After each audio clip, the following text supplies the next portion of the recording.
اگر تسلی سے استنجا کر کے وضو کریں اور پھر محسوس ہو کہ پیشاب کا قطرہ نکل گیا ہے تو پھر استنجا کرنا ضروری ہے یا صرف وضو کر لے؟ اور اگر اس وقت نہ ہو اور نماز کے دوران محسوس ہو تو کیا کرنا چاہیے؟ دیکھو یہ مسئلہ بہت اہم ہے، لوگ بہت پوچھتے ہیں، پہلے بھی ریکارڈ کرا چکا ہوں۔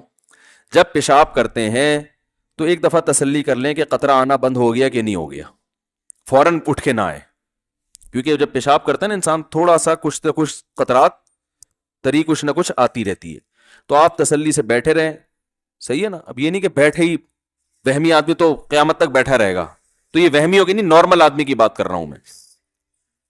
تو تھوڑی دیر ہر انسان کو کچھ نہ کچھ تراوٹ آتی رہتی، تو جب تسلی ہو گئی کہ بھئی اب قطرہ آنا بند ہو گیا ہے، پانی ڈالیں اور پتلی گلی سے نکل لیں۔ نکلنے کے بعد اب محسوس پہ توجہ، کیونکہ آپ جتنا محسوس کریں گے اتنا زیادہ محسوس ہوگا، قیامت تک ہوتا رہے گا۔ مر جائیں گے جب آپ کو غسل دیا جا رہا ہوگا، آپ اٹھ کے سامنے والے کو تھپڑ ماریں گے، بولیں گے مجھے ابھی بھی محسوس ہو رہا ہے، تو نے مجھے ابھی غسل کیوں دیا؟ پہلے استنجا تو کرا دیتا صحیح طریقے سے۔ حقیقت بتا رہا ہوں میں آپ، یہ وہمیوں کے فون سن سن کے پاگل ہو جاتا ہے انسان۔ تو ایک دفعہ تسلی ہو گئی، اب آپ آرام سے باہر آئیں، وضو کریں، نماز پڑھیں، اس کی طرف توجہ دے ہی نہیں کہ قطرہ نکل رہا ہے کہ نہیں نکل رہا۔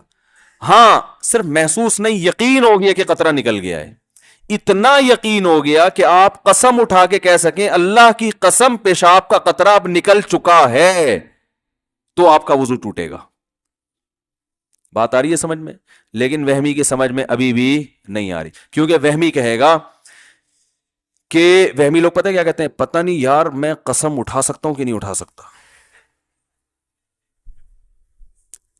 مجھے جو یقین قطرہ تو نکلا ہے، یہ تو محسوس ہوا ہے۔ اب اتنا کہ مفتی صاحب نے کہا تھا قسم اٹھا سکتا ہوں، پتہ نہیں قسم اٹھا سکتا ہوں کہ نہیں اٹھا سکتا، یہ وہم ہو رہا ہے مجھے۔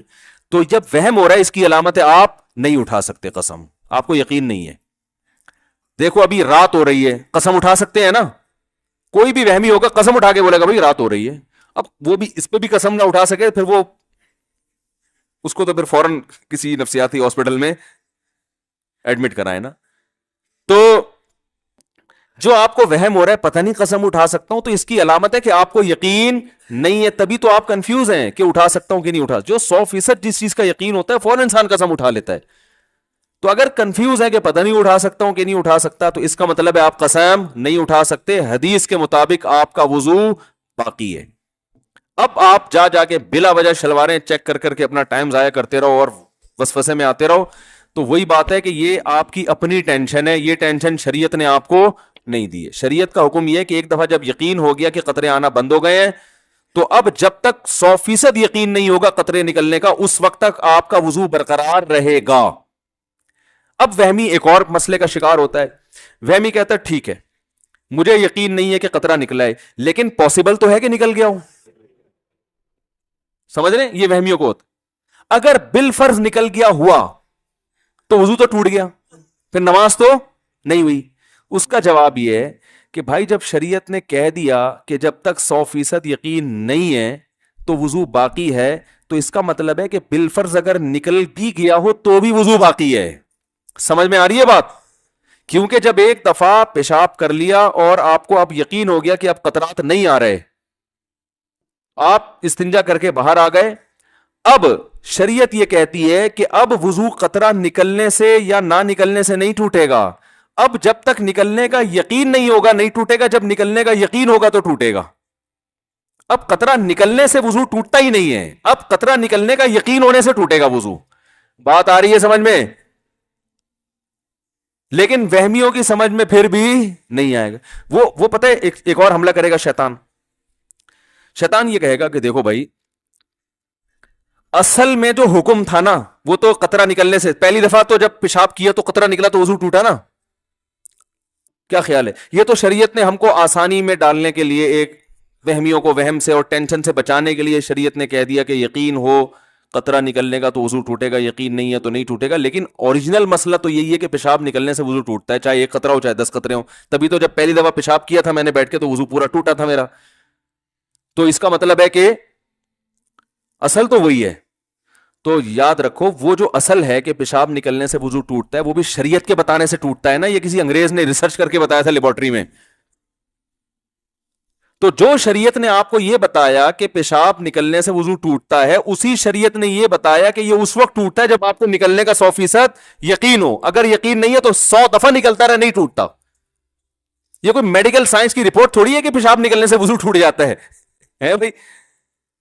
اس کے بعد بھی اگر کسی وہمی کی سمجھ میں مسئلہ نہیں آیا تو پھر یہ پولیس کا کیس ہے سیدھا سیدھا, بشرطے کہ جو پولیس آپ کا علاج کرے گی وہ خود وہمی نہ ہو, یہ ضروری.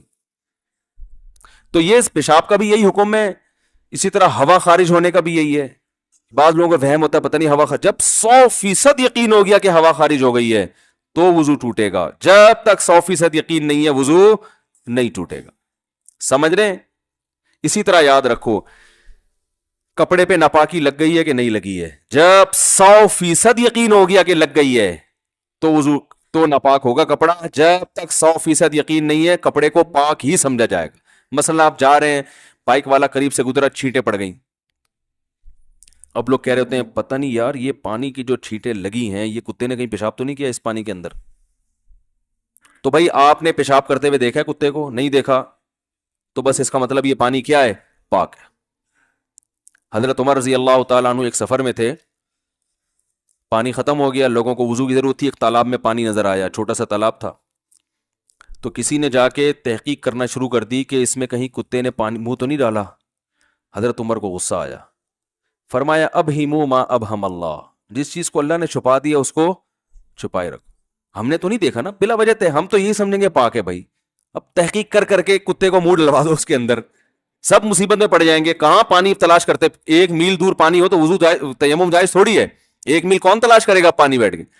تو اس لیے شریعت کا حکم ہے بھائی جو چیز پاک ہے, ہر چیز پاک ہے جب تک ناپاک ہونے کی دلیل نہ ہو. سمجھ رہے ہیں؟ اسلامی ملکوں میں گوشت حلال ہے جب تک حرام ہونے کی دلیل نہ ہو. آپ قصائی سے گوشت لے کر آتے ہیں, حلال ہے بھائی. کوئی کہ یار ہو سکتا ہے قصائی نے اللہ کا نام نہ لیا ہو, تو بھائی جب تک 100% یقین نہیں ہوگا کہ اللہ کا نام نہیں لیا ہم اس کو حلال ہی سمجھیں, کیونکہ اسلامی کنٹری ہے اللہ کا نام لیا جاتا ہے. ہاں غیر مسلم کنٹری میں حرام سمجھا جائے گا جب تک 100% یقین نہ ہو کہ اللہ کا نام لیا گیا ہے. تو شریعت کا اصول ہے بقاء ما کان علی ما کان, جو چیز جیسی تھی ویسی ہی سمجھی جائے گی. اس کے خلاف اس وقت ہوگا جب اس کی مخالفت کی مضبوط دلیل ہو, وہم سے نہیں ہے. کئی لوگ طلاق کا مسئلہ پوچھتے ہیں, میں نے 2 طلاقیں دی ہیں, یہ 3 میں بھول گیا. تو ہم کہتے ہیں 2 ہو گئی ہیں, تیسری نہیں ہوئی ہے, کیونکہ طلاق میں اصل ہے کہ نہیں ہو. جب تک ہونے کا یقین نہیں ہوگا طلاق واقع نہیں ہوگی. بعض لوگ کہتے ہیں پتہ نہیں مجھے وہم ہے میں نے بیوی کو طلاق دی ہے کہ نہیں دی ہے. ہم کہتے ہیں بھائی اصل یہ ہے کہ نہیں دی. جب 100% یقین ہو, قسم اٹھا کے بولو کہ میں نے دی ہے تو ہوگی, ورنہ نہیں ہوگی. تو خام خواہ ملنا لوگ وہم میں پڑے ہوئے ہیں کہ یار وہ پتہ نہیں ہو گئی کہ نہیں, دی ہے کہ نہیں دی ہے میں نے. او بھائی دی ہوتی تو ساری دنیا کو پتہ چلتا ہے, ایسے تھوڑی ہو جاتا, بیگم نہیں چھوڑتی تمہیں, تو ایسے تھوڑی ہوتا ہے وہم. تو یہ ایک علاج ہے وہم کا, اور شریعت نے بھی بتایا ہے کہ جو چیز جیسی ہے ویسی ہی سمجھی جائے گی اس کے. اچھا اسی طرح یاد رکھو انسانوں میں اصل یہ کہ سارے انسان اچھے ہیں. سمجھ میں آ رہی ہے بات؟ جب تک برے ہونے کی کوئی اتنی مضبوط دلیل نہ ہو کہ آپ قسم اٹھا کے بول سکو کہ اس آدمی میں یہ برائی ہے, اس وقت تک اس کو برا سمجھنا بھی جائز نہیں.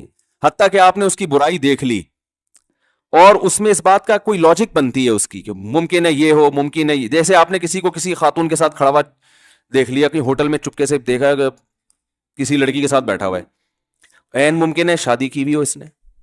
کیا خیال ہے؟ آپ کہیں گے بھائی شادی ہے تو ان کی عمر 48 سال ہے, میری 48 نہیں ہے, پہلے بتا دوں میں کہ آپ سمجھ میں اپنی مثالیں دے رہا ہوں. اب مسئلہ یہ ہوا آپ نے کسی کو کسی لڑکی کے ساتھ دیکھ لیا, عین ممکن ہے بھائی بیوی ہو نا, یہ تو امکان تو ہے نا. آپ کہہ سکتے ہیں اس کی بیوی کو تو میں جانتا, ہو سکتا ہے چھپ کے ایک اور شادی کی بھی ہو. تو جب تک اچھے معامل پر اس کو پھیرنا ممکن ہے شریعت آپ کو بدگمانی کی اجازت نہیں دیتی. اور ہمارے ہاں سگی بیوی کے ساتھ بیٹھا ہوا ہوتا ہے, 2 بچے بھی ہوتے ہیں, بدگمان اڑتے ہیں یار کسی سے بھی پکڑ لیے ہوں گے لوگوں کو بیوقوف بنانے کے لیے. کیا خیال ہے؟ ورنہ یہ بیگم کے ساتھ قائد اعظم کے مزار پہ کیا کر رہا ہے؟ صرف قائد اعظم کا مزار ہونا اس کی علامت ہے کہ یہ ڈیٹ مارنے آیا ہے. بھائی شریف لوگ بیوی کے ساتھ قائد اعظم کے مزار بھی جا سکتے ہیں اور کہیں بھی جا سکتے ہیں. تو اس لیے شریعت کا حکم یہ ہے کہ جب تک اچھا گمان کسی بھی درجے میں رکھنا پاسبل ہو، آپ کو برا گمان رکھنے کی اجازت نہیں ہے. جب اللہ کا حکم ہے تو فالو کرو نا بھائی اس کو. اور اس سے کتنا ہنسی خوشی زندگی گزرے گی. سب اچھے ہیں. دیکھو اس سے ذہن کو سکون ملتا ہے کہ سب اچھے ہیں. اس سے ملتا ہے سارے برے ہیں سارے چور ہیں. محلے میں ایک چور آ جائے نا ٹینشن دینے کے لیے کافی ہے. جب آپ نے یہ گمان رکھ لی یہ بھی چور ہے، یہ بھی فراڈی، یہ بھی 2 نمبر، یہ بھی ایسا، یہ بھی فلانا، یہ بھی، تو آپ تو سارا دن ٹینشن میں ہی رہو گے. تو کتنا اچھا ہے، یہ بھی بہت اچھا، یہ بھی بہت اچھا، یہ بھی بہت اچھا، یہ تو ہے ہی بہت اچھا، یہ جو بیٹھا ہوا ہے نا صحیح ہے نا. تو سارے اچھے ہیں تو خوش رہتا ہے انسان. ہاں معاملات کرتے ہوئے چھان پھٹک کے، پیسے دیتے ہوئے آدمی اس کا لیبارٹری ٹیسٹ کروا لے کہ یار پیسے لے کے بھاگنا، اس میں معاملات میں شریعت نے حکم دیا کہ بہت چھان پھٹک کے معاملات کرو. تو اس لیے اچھا گمان رکھنا چاہیے. اور اچھا گمان میں یہ بھی ہے کہ وضو نہیں ٹوٹا یہ بدگمانی ہے کہ ابھی وضو کیا نہیں اور ٹوٹ گیا 2 منٹ میں. تو اچھا گمان اپنے بارے میں بھی کہ بھائی میں بڑا خاندانی وضو کرتا ہوں، اتنے آرام سے نہیں ٹوٹتا. بی بی تمیزہ کا وضو ہے، جس کو قاری صاحب نا بی بی تمیزہ کو وضو کرا کے گئے، اس کو وضو کرنا نہیں آتا تھا، نماز نہیں پڑھتی تھی. قاری صاحب نے پوچھا کیوں نہیں پڑھتی، کہنے وضو نہیں آتا. انہوں نے کہا چلو وضو میں کراتا ہوں. وضو کرایا، نماز پڑھائی. اس کے بعد وہ سفر پہ چلے گئے، 10 سال کے بعد آئے. بی بی تمیزہ سے کہا نماز پڑھ رہی، کہہ رہے 10 سال سے پابندی سے پڑھ رہی ہوں ماشاءاللہ. انہوں نے کہا وضو، کہہ رہے وہ تو آپ نے کرا دیا تھا. تو جیسے بی بی تمیزہ کا خاندانی وضو ہے، 5 بچے پیدا ہونے سے بھی وضو نہیں ٹوٹا. تو آپ اپنے بارے میں فہمیوں کو کہہ رہا ہوں، فرض کر لو کہ جب میں وضو کروں گا کسی کا باپ بھی اس وضو کو نہیں توڑ سکتا. میں یہ علاج بتا رہا ہوں اللہ کی قسم، یہ چیزیں سوچنے سے فائدہ ہوتا ہے.